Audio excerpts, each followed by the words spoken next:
This video will cover the replacement of ball joints on a 1982 Volvo 240. This can be completed over an extended lunch. Start by jacking your car and placing jack stands at the forward jacking points. When jacking the front end, make sure that your jack has a lifting plate with a large enough surface area so that it does not dent the front cross member. Remove your wheels and spray the ball joint and control arm with lubricant. Loosen and remove the 4 retaining bolts connecting the ball joint to the spring assembly. Loosen and remove the 3 bolts connecting the ball joint to the control arm. Place your ball joint assembly in a vise and remove the retaining nut. The ball joint may then need to be tapped out with a mallet, but mine easily came out of its housing.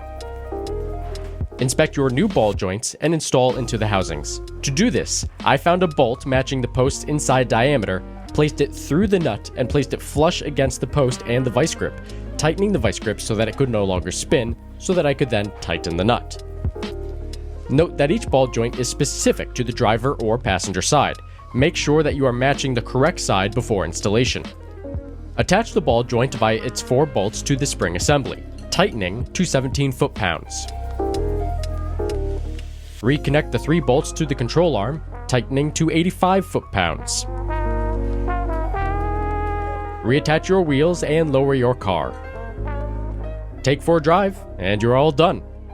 Enjoy your Volvo 240.